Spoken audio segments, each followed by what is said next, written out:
नमस्कार, मैं हूं राहुल शर्मा और आप देख रहे हैं आज का सबसे बड़ा मुद्दा और मुद्दा है चुनाव से जुड़ा हुआ। जी हां, जब जब चुनाव नज़दीक आते हैं तो विपक्षी पार्टियों के द्वारा तमाम तरीके के आरोप सत्ता पक्ष पर लगाए जाने शुरू कर दिए जाते हैं। जुबानी जंग भी देखने को मिलती है सत्ता पक्ष के नेताओं और विपक्षी पार्टियों के नेताओं के बीच में। लेकिन ऐसे में सबसे बड़ा जो मुद्दा इन दिनों चल रहा है वो मुद्दा कोटे को लेकर है, आरक्षण का मुद्दा है। और आरक्षण जैसा मुद्दा जो है वो विपक्ष खुलकर उठा रहा है, क्योंकि चुनाव जो है और वोट बैंक हासिल जो करना है। लेकिन सबसे बड़ी और अहम बात यह भी खड़ी हो जाती है कि विपक्ष के अलावा अगर बीजेपी की सहयोगी पार्टियां भी आरक्षण जैसे मुद्दे को उठाती हैं और सरकार के खिलाफ खड़ी हो जाती हैं, तो फिर ये कहा जाए कि क्या सरकार में दो फाड़ की स्थिति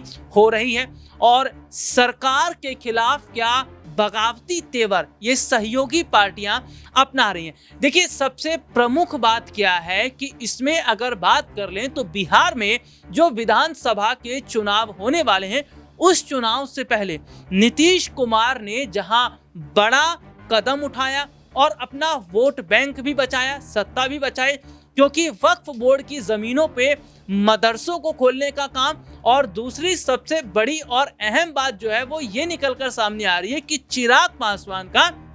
सरकार के खिलाफ लगातार काम, यानी सरकार के खिलाफ लगातार आवाज। तो दो तस्वीरें बिहार में हम देख रहे हैं कि जहां बिहार के मुख्यमंत्री नीतीश कुमार आगामी समय के वोट बैंक पर फोकस कर रहे हैं।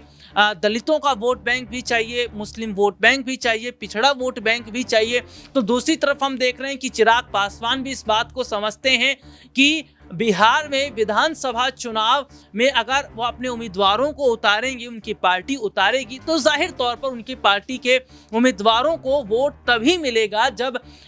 इन गरीब लोगों के मुद्दों को, इन पिछड़ी जाति के मुद्दों को चिराग पासवान उठाएंगे। और चिराग पासवान ने पासवान समाज के लोगों के अधिकार के लिए बात की भी। चिराग पासवान ने पासवान समाज के लोगों को आरक्षण मिलना चाहिए, इस पर भी बात रखी। लेकिन यहाँ पर एक दिलचस्प बात क्या है कि ये देखा जा रहा है कि क्या प्रधानमंत्री नरेंद्र मोदी के जो हनुमान है वो क्या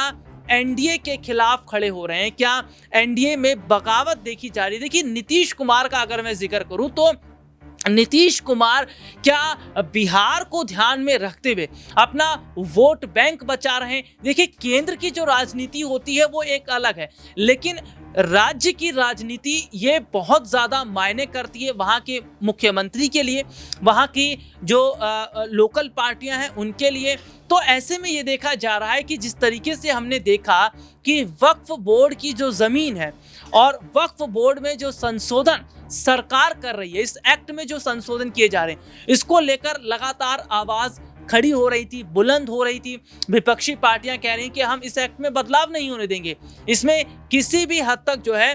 सरकार जो है वो अपने हिसाब से फैसले नहीं कर सकती, क्योंकि वक्फ बोर्ड में फैसला, वक्फ बोर्ड से संबंधित फैसला या इसमें जो एक्ट में बदलाव है वो सरकार जो है वो इस तरीके से बदलाव करके पूरे नियमों को नहीं बदल सकती। लेकिन देखिए, सबसे बड़ी और अहम बात क्या निकलकर सामने आ जाती है कि क्या चिराग पासवान भी अपने वोट बैंक को ध्यान में रख रहे हैं, क्योंकि अभी हाल ही में देखने को मिला कि नीतीश कुमार की पार्टी के द्वारा ऐलान ये किया जाता है वक्फ बोर्ड की जमीन पर मदरसा। तो वहीं हम ये भी देखते हैं कि बिहार में एक और बड़ा चेहरा प्रशांत किशोर अपनी नई पार्टी को लॉन्च तो करेंगे, लेकिन लॉन्च करने से पहले उन्होंने कहा कि उनकी पार्टी का जो राष्ट्रीय अध्यक्ष होगा ना वो हर जाति से होगा और एक साल का होगा, और सबसे पहला जो होगा वो दलित जाति से होगा। तो दलित कार्ड खेलने की कोशिश और दलित वोट बैंक को अपने साथ जुटाने की कोशिश चिराग पासवान भी कर रहे हैं, नीतीश कुमार भी कर रहे हैं। इसके अलावा अगर हम बात कर लें तो तेजस्वी यादव भी कर रहे हैं। उन्होंने हाल ही में जो बयान दिया था मुस्लिमों को लेकर, वोट बैंक को लेकर, देखिए सबसे बड़ी बात ये देखी जाती है कि क्या जो चिराग पासवान, जो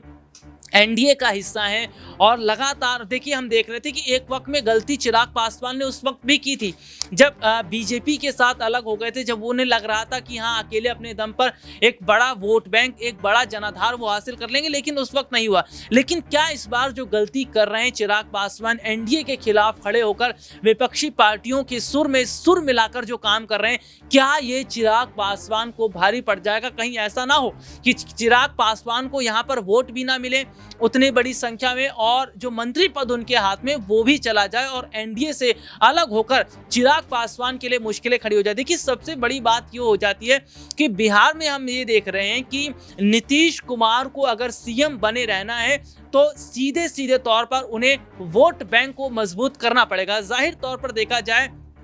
तो 2 से 3 वोट बैंक ऐसा है जो हमेशा से नीतीश कुमार को समर्थन करता रहा है, नीतीश कुमार को हमेशा से वोट देता रहा है और यही वजह है कि नीतीश कुमार भी राज्य में वोटों के हालात को देखकर और जिस तरीके से क्षेत्रीय पार्टियों का लगातार दबदबा बढ़ रहा है उसको ध्यान में रखकर नीतीश कुमार एक के बाद एक जो कदम उठा रहे हैं वो ये कदम बताता है कि क्या बिहार में वोट बैंक को बचाने की राजनीति क्या शुरू हो गई है। क्योंकि देखिए भले ही नीतीश कुमार का प्रधानमंत्री बनने का सपना पूरा ना हो पाया लेकिन मुख्यमंत्री तो उन्हें अभी बने रहना है और नीतीश कुमार ने अभी ये ऐलान नहीं किया है कि वो राजनीति से संन्यास भी लेंगे। तो क्या ऐसे में ये बड़ी बात निकलकर सामने आ जाती है कि जो बिहार में 2025 में जो विधानसभा का चुनाव होने वाला है, क्या ये चुनाव नीतीश कुमार के लिए मुश्किलें खड़ी करेगा? क्योंकि यहाँ पर प्रशांत किशोर का जिक्र कर लें तो उनकी नई पार्टी क्या नीतीश कुमार का खेल बिगाड़ेगी? और मैं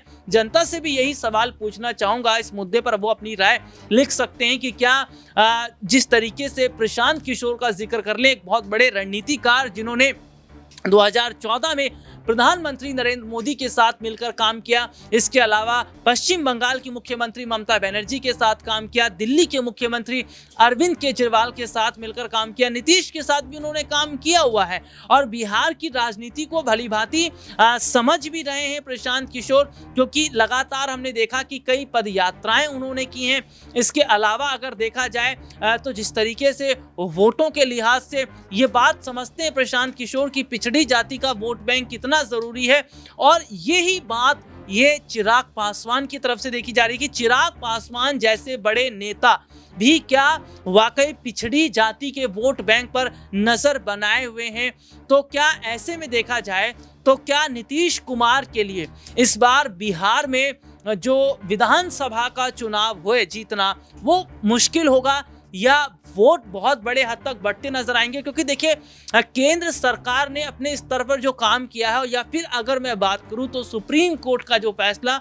आरक्षण को लेकर आया है, उसके बाद बीजेपी का जो वोट बैंक है दलितों का, पिछड़ी जाति का, वो तो गिर रहा है और गिरता नजर आ रहा है। वक्फ बोर्ड को लेकर जो काम किया गया वो भी मुस्लिम वोट जा रहा है। तो ऐसे में जो गलती केंद्र सरकार कर रही है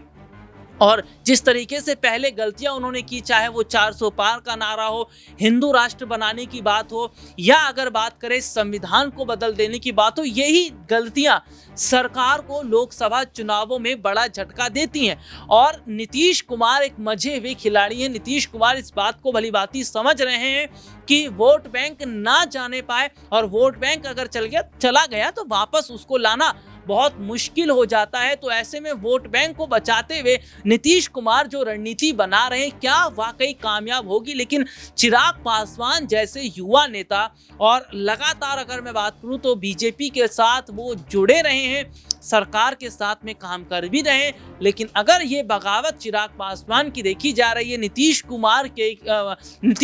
के खिलाफ भी, प्रधानमंत्री नरेंद्र मोदी के खिलाफ भी, तो क्या एक बड़ा अगर मैं कहूं तो मुश्किल बीजेपी को हो जाएगा। एनडीए जो संगठन है, एनडीए जो गठबंधन है, इसमें क्या एक बड़ी फूट और बड़ी दरार चिराग पासवान की वजह से पड़ जाएगी? तो क्या बिहार में नीतीश कुमार और दिल्ली में सत्ता पर बैठे प्रधानमंत्री नरेंद्र मोदी, इनके लिए मुश्किलें, ये बगावत जो है वो खड़ी कर सकते हैं चिराग पासवान? और क्या विपक्ष के साथ अगर हाथ मिलाएं बिहार में तो क्या विपक्षियों के साथ मिलकर एक नई पटकथा या एक नई कहानी चिराग लिखते नजर आएंगे? फिलहाल आज के लिए इतना ही, आपसे फिर दोबारा मुलाकात होगी, तब तक के लिए इजाजत दीजिए, नमस्कार।